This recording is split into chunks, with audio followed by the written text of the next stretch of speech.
आज हम करते हैं कलेक्शन ऑफ डेटा, आंकड़ों का संग्रहण। इस टॉपिक को समझने के लिए यहाँ देखिए एक अटेंडेंस रजिस्टर का एक पेज हमने बनाया है। ये पेज क्लास 9th के लिए है और मंथ इसका अक्टूबर है। इस तरह का पेज आपने अपने क्लास टीचर जब क्लास में अटेंडेंस लेती है, इस तरह का पेज आप सभी ने देखा होगा। उस पेज पर जिस भी मंथ का वो होता है, टीचर वहाँ मंथ मेंशन करती है और नेम ऑफ द स्टूडेंट्स के जितने भी क्लास में बच्चे पढ़ते हैं सबके नाम लिखे होते हैं, जैसे आद्या, अनन्या, मनीला, ऐसे पूरी आपकी क्लास के नाम लिखे होते हैं। और यहाँ पर देखिए 1 2 3 4 ये बीच में ब्लैंक छोड़ दिया है 31, क्योंकि अक्टूबर मंथ में 31 डेज होते हैं। तो ये पेज पर डेट्स लिखी होती है 31 तक। और टीचर क्या करता है, क्लास में बाय नेम अटेंडेंस लेता है। जैसे फर्स्ट स्टूडेंट के लिए आद्या, अगर वो प्रेजेंट है तो टीचर प्रेजेंट मार्क करता है, और अगर कोई स्टूडेंट एब्सेंट है तो वो यहाँ पर ए मार्क करता है।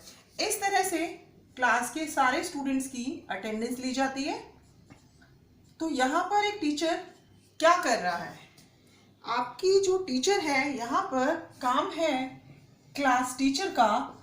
जो क्लास टीचर है, आपका कक्षा का अध्यापक है, वो यहाँ पर क्या कर रहा है, एक इंफॉर्मेशन को कलेक्ट कर रहा है। इंफॉर्मेशन जिसको हम हिंदी में सूचना कह सकते हैं। जो यहाँ पर सूचना एकत्रित की गई है, जो इंफॉर्मेशन यहाँ ली गई है, वो फिलहाल यहाँ पर जो अक्टूबर 1 है, 1 अक्टूबर को कौन स्टूडेंट प्रेजेंट था, कौन स्टूडेंट एब्सेंट था, टीचर ने ये सारा एक प्रेजेंटेशन कर लिया है, मार्क कर लिया है। इस तरह 2 अक्टूबर को छुट्टी होती है तो टीचर यहाँ पर हॉलीडे मार्क कर देता है कि इस दिन अटेंडेंस नहीं ली जाएगी। इस तरह से वो पूरी मंथ की जो इन्फॉर्मेशन है, सूचना है, उसको इकट्ठा कर लेता है, एकत्रित कर लेता है उसका। लेकिन ये सूचना करने के लिए एक पर्पस होता है, एक उद्देश्य होता है। जब भी कोई इंफॉर्मेशन या सूचना इकट्ठी की जाती है उसके लिए पर्पस होता है। जैसे यहाँ पर पर्पस क्या है, यहाँ पर पर्पस है स्टूडेंट की एब्सेंटी या प्रेजेंट चेक करना, एब्सेंट या प्रेजेंट। तो इस तरह जिस चीज की हम इंफॉर्मेशन या सूचना इकट्ठी कर रहे हैं उसका पर्पस क्या है, ये भी ध्यान में रखा जाता है। फिलहाल हमने अटेंडेंस रजिस्टर को डिस्कस किया। इस तरह के हम और एग्जांपल्स भी देख सकते हैं। यहाँ देखिए क्रिकेट मैच सभी ने देखा होगा, और जब क्रिकेट मैच चल रहा होता है या जब वो एंड की तरफ होता है, खत्म होने वाला होता है, तो क्रिकेट स्कोर बोर्ड जरूर सभी ने देखा होगा। और उस स्कोर बोर्ड पर इस तरह का एक एग्जाम्पल हमने ले लिया है। वो बैट्समैन के लिए भी हो सकता है, बल्लेबाज के लिए हो सकता है, यहाँ हमने बॉलर के लिए लिया है। नेम ऑफ द बॉलर, किस किसने बॉलिंग की, किस बॉलर ने कितने ओवर्स लिए, कितने मेडन ओवर्स। मेडन ओवर्स का मतलब होता है किस ओवर में उन्होंने एक भी रन नहीं दिया। अब ऐसे ही पूछा जाए कि ए बॉलर ने कितने रन दिए तो 40, इस टेबल से ही आसानी से बताया जा सकता है। कोई पूछे बॉलर डी ने कितने रन दिए 50, तो इस तरह से हम बॉलर की विकेट्स भी बता सकते हैं कि बी बॉलर ने कितने विकेट्स लिए, तो कोई भी देखकर यहाँ से बता सकता है 2। तो यहाँ क्या किया है, यहाँ भी किसी इंफॉर्मेशन को कलेक्ट किया गया है, कोई सूचना इकट्ठी की गई है। तो क्या होता है, जब हम बात करते हैं कलेक्शन ऑफ डेटा की, आंकड़ों के संग्रहण की, तो उसमें हम एक्चुअल में कर क्या रहे हैं, इंफॉर्मेशन को कलेक्ट कर रहे हैं, सूचना एकत्रित कर रहे हैं, किसी तथ्य को देख रहे हैं, और वो तथ्य क्या है इसको हम इकट्ठा कर रहे हैं किसी पर्पस से। इसके लिए एक उद्देश्य जरूर होता है। तो इस तरह की सूचना जब हम एकत्रित करते हैं, इकट्ठी करते हैं, कलेक्ट करते हैं किसी पर्पस से, तो हम इस इंफॉर्मेशन को, वो नंबर्स के फॉर्म में भी हो सकती है, बिना नंबर्स वाली भी हो सकती है, उसको हम डेटा कहते हैं, आंकड़े कहते हैं। अभी हमने एग्जाम्पल्स पढ़े, कुछ उदाहरण पढ़े, जैसे अटेंडेंस रजिस्टर पढ़ लिया कि अटेंडेंस जब ली जाती है तब भी इंफॉर्मेशन इकट्ठी की जाती है। रिपोर्ट कार्ड में भी देखिए आप हर स्टूडेंट के सब्जेक्ट वाइज मार्क्स लिखे जाते हैं।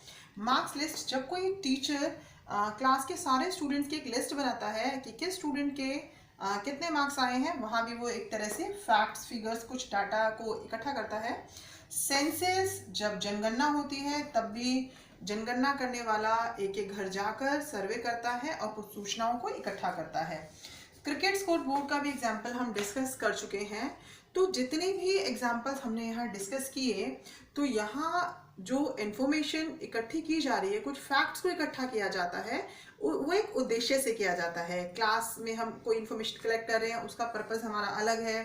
सेंसिस कर रहे हैं तो उसका पर्पस अलग है। क्रिकेट स्कोर बोर्ड पे जो सूचनाएं आ रही हैं, उसका सबका पर्पस एक अलग होता है। तो इस तरह से जो फैक्ट्स हम इकट्ठे करते हैं उसे बोलते हैं डेटा। तो डेटा एक्चुअल में क्या है? फैक्ट्स और figures collected for a definite purpose.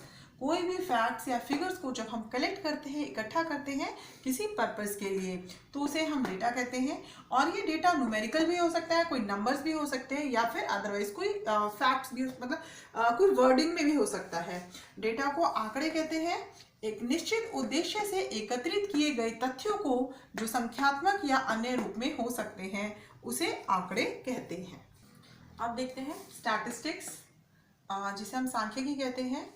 A branch of mathematics that deals with the data collection, organize, interpretation and presentation। मतलब मैथ्स की वो ब्रांच, मैथ्स में जब हम स्पेशली किसके बारे में पढ़ते हैं, जो हमारा आज का टॉपिक है कलेक्शन ऑफ डेटा। मतलब जब हम मैथ्स में ऐसी चीज़ें पढ़ रहे हैं जहाँ डेटा को कलेक्ट किया जाता है, कलेक्ट करने के बाद उसको टेबल में लिखकर एक टैबुलर फॉर्म में ऑर्गेनाइज किया जाता है। ऑर्गेनाइज करने के बाद उसको एक्सप्लेन किया जाता है, कैसे उसको प्रेजेंटेशन करनी है, कैसे उसको इंटरप्रेट करना है। ये सारा हम कहाँ पढ़ते हैं? स्टैटिस्टिक्स में। सांख्यिकी में क्या पढ़ रहे हैं? ये भी गणित की एक शाखा है जिसमें आंकड़ों का संग्रहण किया जा रहा है, विश्लेषण, व्याख्या या उसकी प्रस्तुति कैसे करनी है, ये पढ़ा जा रहा है। तो जब भी आप मैथ्स में ऐसा चैप्टर पढ़ेंगे जहां पर डेटा की बात हो रही है, आंकड़ों की बात हो रही है, तो हम पढ़ेंगे कि आज हम कौन सा चैप्टर शुरू करने वाले हैं? स्टैटिस्टिक्स का, यानी सांख्यिकी का। ये आपको ध्यान रखना है, जब भी डेटा की बात हो, डेटा कलेक्शन की बात हो, स्टैटिस्टिक्स। और इन शॉर्ट हम उसको स्टैट्स भी कहते हैं। तो जब भी टीचर क्लास में कहे कि हम आज स्टैट्स पढ़ने वाले हैं, आज हम सांख्यिकी पढ़ने वाले हैं, तो आप उसमें बोल सकते हैं आज तो मैम डेटा कलेक्शन के बारे में पढ़ाएगी, और बड़ा इंटरेस्टिंग टॉपिक है ये एक एक्टिविटी देखिए, एक एक्टिविटी है। इसमें क्या करना है आपको? Construct a table by collecting the data of height of any 20 students of your class. मतलब आपकी क्लास के 20 बच्चों के आपको नाम लिखने हैं और उनकी हाइट आपको लिखनी है। हाइट आपको सेंटीमीटर में अगर कहा जाता है कि इन सेंटीमीटर होनी चाहिए, तो आप सिंपल इसमें क्या करेंगे, यहाँ नेम ऑफ स्टूडेंट लिखेंगे और यहाँ हाइट लिखेंगे। फिर आप एक एक करके उन स्टूडेंट्स के नाम लिखेंगे। ये यहाँ 20 स्टूडेंट्स ले लेंगे और हर स्टूडेंट के सामने उसकी हाइट लिखेंगे। मेजर कर लेंगे इंची टेप से और उसकी हाइट आप सामने लिख देंगे।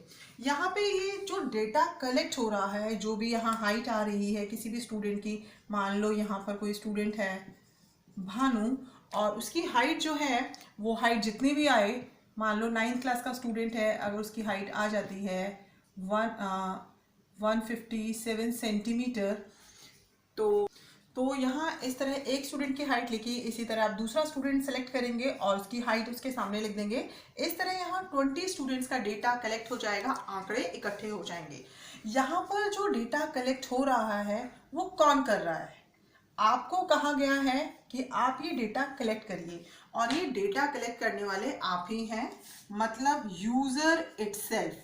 जब जिसको डेटा यूज करना है वो डेटा अपने आप कलेक्ट करता है, कोई और डायरेक्ट, मतलब डायरेक्ट सर्वे करता है स्टूडेंट्स के। अगर स्टूडेंट्स का है तो स्टूडेंट्स के पास जाता है, या फिर डोर टू डोर सर्वे, घर घर जाकर सर्वे जो किया जाता है, उसमें भी क्या होता है, आपके घर जो सर्वे करने आते हैं वो डायरेक्ट आपसे इंफॉर्मेशन लेते हैं। तो ऐसा डेटा जहां पर यूजर खुद ही इंफॉर्मेशन लेता है, खुद ही डेटा कलेक्ट करता है, उसे हम कहते हैं प्राइमरी डेटा, यानी कि प्राथमिक आंकड़ा। एक्टिविटी 2 देख लेते हैं। Construct a table by collecting the data of number of absentee during your online class in last 1 week. मतलब पिछले एक सप्ताह में आपकी ऑनलाइन क्लासेस में कितने बच्चे एब्सेंट हैं, इसका एक टेबल तैयार करना है। तो देखो, इस तरह का डेटा तैयार करने के लिए जिससे ये डेटा पूछा गया है, मान लो आपकी टीचर से पूछा गया है या स्कूल से पूछा गया है, इसमें कोई इन्फॉर्मेशन नहीं लेनी। स्कूल में पहले से ही जो अटेंडेंस रजिस्टर होता है उसमें इन्फॉर्मेशन होती है। अगर लास्ट 1 वीक की बात करते हैं तो टीचर यहाँ से डे लिखेगा और यहाँ लिख देगा नंबर ऑफ एब्सेंट स्टूडेंट्स, कि कितने स्टूडेंट्स एब्सेंट हैं, नंबर ऑफ एब्सेंटी लिख देते हैं, नंबर ऑफ एब्सेंटी। अगर डे हमने लिया मंडे, तो मंडे को कितने स्टूडेंट एब्सेंट थे। अगर क्लास में हम बोले 40 स्टूडेंट्स हैं तो यहाँ हमने 5 बच्चों ने क्लास नहीं ली। ये जो इन्फॉर्मेशन है टीचर को या जिससे ये इन्फॉर्मेशन मांगी गई है उसको ये इन्फॉर्मेशन डायरेक्ट नहीं पूछनी पड़ी। ये ऑलरेडी स्कूल रिकॉर्ड्स में था, अटेंडेंस रजिस्टर में मेंशन था, देखा गया ट्यूसडे में 2 स्टूडेंट एब्सेंट थे, तो सिर्फ क्लास अटेंडेंस रजिस्टर उठाकर उसमें से देख लिया गया कितने स्टूडेंट एब्सेंट है। इसी तरह पूरे वीक का डेटा कलेक्ट कर लिया गया। तो जो एक्टिविटी 2 है, उस एक्टिविटी में जिस यूजर को डेटा चाहिए वो डायरेक्ट इंटरेक्ट नहीं कर रहा, वो स्टूडेंट से बात नहीं कर रहा, वो किस डेटा को यूज कर रहा है, जो ऑलरेडी रिकॉर्ड तैयार है। तो ऐसा डेटा जो कौन कलेक्ट करता है, अदर देन यूजर। जिस यूजर को यूज करना है वो इस डेटा को यूज नहीं करता, उसके अलावा कोई जो ऑलरेडी रिकॉर्ड्स होते हैं, जो ऑलरेडी रिकॉर्ड्स बन गए हैं, जैसे स्कूल रिकॉर्ड बन गया, कोई भी होगा, उसमें से जो डेटा कलेक्ट किया जाता है, जो हम डायरेक्ट नहीं लेते, डोर टू डोर जाके नहीं लेते, उसे कहते हैं हम सेकेंडरी डेटा, यानी कि गौण आंकड़ा। डेटा के 2 टाइप हमने पढ़ लिए, एक है प्राइमरी डेटा और एक है सेकेंडरी डेटा।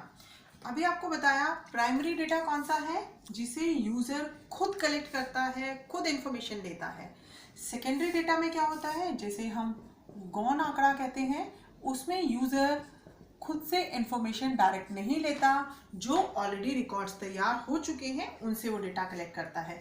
जैसे अगर मैं आपसे पूछूं marks obtained by 9th class students in term 1, first term के एग्जाम पूछे हैं इन मैथमेटिक्स। कहा जाता है किसी भी यूज़र को या किसी से भी जो डेटा कलेक्ट कर रहा है कि आप कौन सी इंफॉर्मेशन प्रोवाइड करो, marks obtained by 9th class students in term 1 in mathematics. तो यहाँ पे जो डेटा कलेक्ट करेगा उसको डेटा खुद कलेक्ट नहीं करना, उसको स्टूडेंट्स का टेस्ट नहीं लेना, उसको सिर्फ क्या करना है, स्कूल ऑफिस में पहुंचना है, एग्जामिनेशन रूम से वो कहेगा मुझे 9th क्लास के स्टूडेंट्स का टर्म 1 का रिजल्ट चाहिए, और उस रिजल्ट में वो मैथमेटिक्स सब्जेक्ट का जो भी डेटा होगा उसको मेंशन कर लेगा। तो यहाँ पे हम क्या देख रहे हैं इस एग्जाम्पल में कि डेटा कलेक्ट करने वाला स्टूडेंट से बात नहीं कर रहा, स्टूडेंट से टेस्ट नहीं ले रहा, सिर्फ वो क्या कर रहा है, ऑलरेडी जो रिकॉर्ड्स हैं स्कूल के, उन रिकॉर्ड से इंफॉर्मेशन को गैदर कर रहा है, इंफॉर्मेशन को ले रहा है। तो ऐसा जो डेटा है वो है हमारा सेकेंडरी डेटा। अगर आपको ये एग्जाम्पल देके पूछा जाए ये किस टाइप का डेटा है, तो हम इसे लिखेंगे ये सेकेंडरी डेटा है, यानी कि गौण आंकड़ा है। आज की क्लास में जो हमने पढ़ा उसके बेसिस पे आप ये क्वेश्चंस ट्राई करेंगे। जो फर्स्ट क्वेश्चन है, give 2 examples of data that you can collect from day to day life.